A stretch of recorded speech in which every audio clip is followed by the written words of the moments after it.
जय माता दी। Welcome to my channel friends. आज हम उत्पन्ना एकादशी उत्पत्ति एकादशी के बारे में वीडियो लेकर आए हैं और यह उत्पन्ना एकादशी का व्रत माघ शीर्ष अगहन मास की कृष्ण पक्ष की एकादशी को किया जाता है। हर महीने 2 एकादशी आती हैं, कृष्ण पक्ष और शुक्ल पक्ष। तो इस एकादशी का व्रत करने से मनुष्य को जीवन में सुख और शांति की प्राप्ति होती है तथा मृत्यु के पश्चात विष्णु लोक का वास प्राप्त होता है। इस दिन भगवान श्री कृष्ण की पूजा का विधान है। एकादशी का व्रत रखने वाले मनुष्य दशमी के दिन संध्या को भोजन नहीं करते। एकादशी के दिन ब्रह्म वेला में भगवान श्री कृष्ण को पुष्प, जल, धूप, दीप, तिल, इसमें चावल का इस्तेमाल नहीं करते हैं, तिल से पूजा की जाती है। इस व्रत में केवल फलों का या नैवेद्य का ही भोग लगाया जाता है और मेवे का भी लगाते हैं। यह ब्रह्मा विष्णु महेश त्रिदेवों का संयुक्त अंश माना जाता है। यह अंश दत्तात्रेय के रूप में भी प्रकट हुआ था। तो दत्तात्रेय भगवान की भी मैं वीडियो आपको लेकर आऊँगी और उत्पन्ना एकादशी की कथा की वीडियो भी लेकर आऊँगी। अभी मैं आपको पूजा विधि करके बताऊँगी हमें पूजा में क्या क्या सामान चाहिए और उत्पन्ना एकादशी की पूजा किस तरह से करते हैं।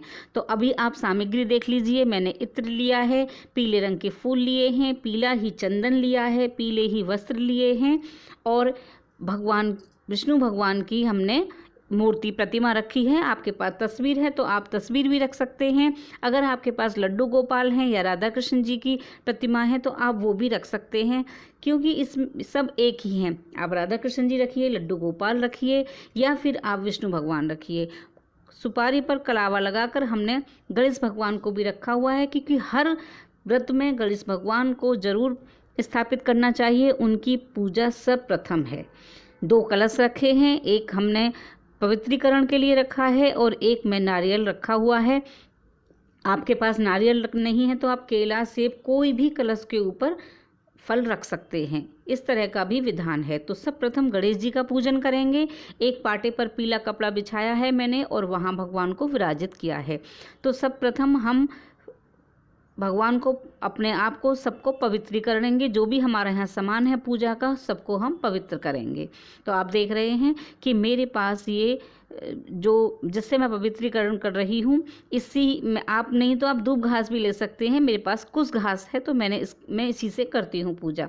आप दीप भी बनाया हुआ है, धूप भी है, प्रसाद रखा हुआ है। प्रसाद में आप पीले फल भी ले सकते हैं।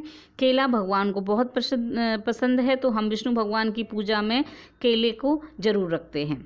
प्रसाद में जरूर रखना चाहिए केला, मिश्री, मेवा। आप पीले फल, पीली मिठाइयाँ रख सकते हैं। तो हम पीले चंदन से पवित्रीकरण के बाद भगवान को, नारियल को, कलश को, दीप को, गणेश भगवान को, विष्णु भगवान को, शंख को, सबको पीला चंदन लगाएंगे। पीला चंदन लगाने के बाद हम तिल चढ़ाएंगे। अक्षत हम इसमें नहीं चढ़ाते हैं, क्योंकि मैंने अपनी तारा रानी की कथा की जो वीडियो डाली थी उसमें बताया था कि एकादशी के व्रत में, आप वो वीडियो देखेंगे तो आप जानेंगे कि एकादशी के व्रत में चावल क्यों नहीं खाए जाते हैं। तो अब हम दीप जलाएंगे। दीप प्रज्वलित करने के बाद हम धूप जलाएंगे, भगवान को धूप दिखाएंगे, फूल चढ़ाएंगे। आप देख सकते हैं कि दीप के नीचे भी हमने आसन दिया हुआ है। दीप को ऐसे ही नहीं रखना चाहिए, उसको आसन देना चाहिए। कलश को भी आसन दिया है और हमने शंख को भी आसन दिया है। अब भगवान को हम पीला, आप देख रहे हैं कि ये मैंने ऐसे धागे से ही बनाया है। कच्चा सूत जो होता है उससे ही मैंने जनेऊ बनाया है।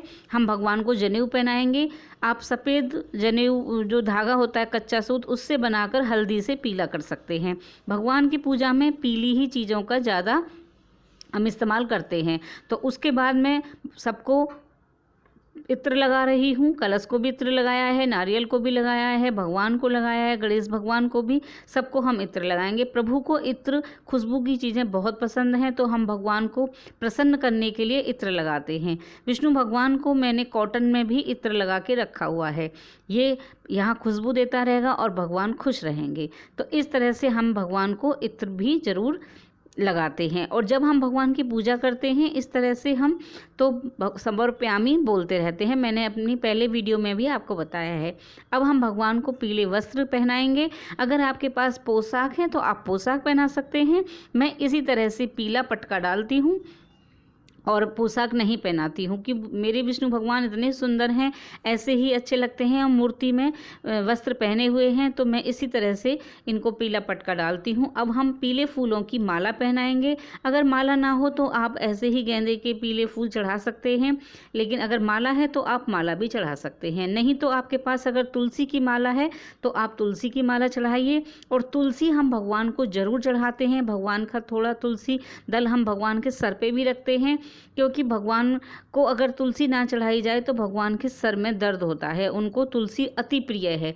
तो हम अपने भोग में भी तुलसी रखते हैं और भगवान पर भी तुलसी चढ़ाते हैं। और जिस जल से पवित्रीकरण कर रहे हैं उसमें भी तुलसी दल डाला हुआ है। जो कलश रखा है उसमें भी हमने तुलसी डाला हुआ है।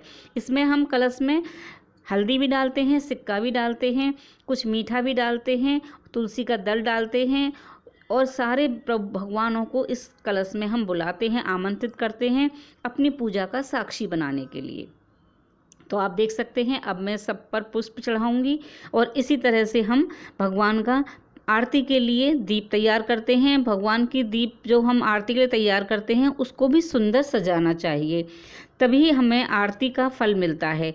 खाली दीपक ऐसे नहीं घुमाना चाहिए, हमें उसमें चाहे आप कुछ आपके पास पुष्प नहीं है तो आप उसमें चावल डाल लीजिए या तिल डाल दीजिए आप, लेकिन आप खाली इस तरह से ना घुमाएं। आप रोली से या हल्दी से स्वास्तिक बना सकते हैं, तो उसके ऊपर भी आप दीपक रख के पूजा कर सकते हैं, आरती कर सकते हैं, लेकिन खाली दीपक नहीं जलाना चाहिए। मैंने अपनी पहले वीडियो में भी बताई है। एकादशी की बहुत सारी वीडियो आपको मेरे चैनल पर मिलेंगी, तो आप उनकी कहानियाँ, विशेषताएं, महत्व, पूजा विधि देखेंगे। मैंने निर्जला एकादशी की भी वीडियो बनाए हैं, आप देखेंगे कि हमें क्या दान करना चाहिए निर्जला एकादशी पर। तो ये जो हमारी एकादशी होती है इसमें भगवान को 16 सामग्रियाँ चढ़ाई जाती हैं। इस पूजा में जो उत्पन्ना एकादशी होती है उसमें 16 सामग्रियों से भगवान का पूजन करने का महत्व बताया गया है। रात को हमें दीपदान जरूर करना चाहिए, तुलसा जी पर दीप जरूर जलाना चाहिए और हो सके तो रात को जागरण करना चाहिए, कीर्तन करना चाहिए, भजन करना चाहिए।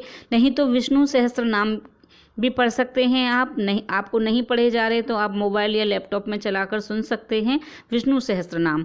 आप 12-1 बजे तक तो ज़रूर आपको जगना चाहिए एकादशी के व्रत में। महत्व बताया गया क्योंकि ये एकादशी का व्रत 10वीं को शाम से हमें भोजन नहीं करना चाहिए, तामसी भोजन बिल्कुल नहीं करना चाहिए। एकादशी को व्रत करना चाहिए और द्वादशी को पारण करने के बाद ही हमें भोजन करना चाहिए।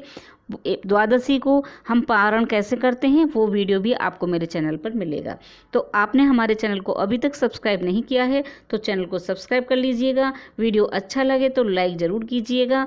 अब मैं आपको उत्पन्ना एकादशी की कथा और इसका महत्व नेक्स्ट वीडियो में बताऊंगी और उसमें आपको मैं ये भी बताऊंगी कि उत्पन्ना एकादशी करने से क्या फल मिलता है। अब जान लीजिए व्रत उत्पन्ना एकादशी जो 2020 में है उसकी पूजा विधि और पारण का समय क्या है। तो पारण 11 दिसंबर को करेंगे या व्रत करेंगे। व्रत का महत्व क्या है, तो ये व्रत हमारा 10 दिसंबर गुरुवार को दोपहर 2 बजे से प्रारंभ हो जाएगा और समाप्त होगा 11 दिसंबर 10:04 पर और पारण होगा 1 बजे से 4 बजे तक। तो ये मैंने आपको इसकी पारण विधि, प्रारंभ विधि और समाप्ति विधि बताई है। टाइम बताया है कि कब करना होगा आपको पारण इसका, व्रत का, एकादशी का। तो फ्रेंड्स, हमें सतयुग में जो कहानियाँ हैं जो हमारे शास्त्रों में लिखी हुई हैं उन्हीं के अनुसार हम ये व्रतों को करते हैं। एकादशी का व्रत सबसे महत्वपूर्ण, सबसे बड़ा और सर्वश्रेष्ठ व्रत है। तो अगर आप व्रत ना भी करते हो एकादशी का तो प्लीज़ उस दिन चावल मत खाइए, नेल्स मत काटिए, बाल मत धोइए। ऐसे कुछ हमें नियम हैं जो उनका हमें पालन ज़रूर करना चाहिए। अगर आपके घर में कोई एक जना भी व्रत करता है, जैसे आपके घर में बुज़ुर्ग लोग हैं वो एकादशी का व्रत करते हैं, तब भी हमें कुछ चीज़ों को अवॉइड करना चाहिए।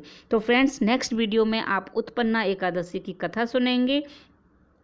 टिल देन, बाय बाय, जय माता दी। वीडियो को लाइक करना ना भूलें। पूजा विधि आपको अच्छी लगी हो तो प्लीज़ कमेंट्स बॉक्स में लिखकर बताइएगा कि आपको पूजा विधि कैसी लगी। टिल देन, बाय बाय, जय माता दी, जय श्री कृष्ण।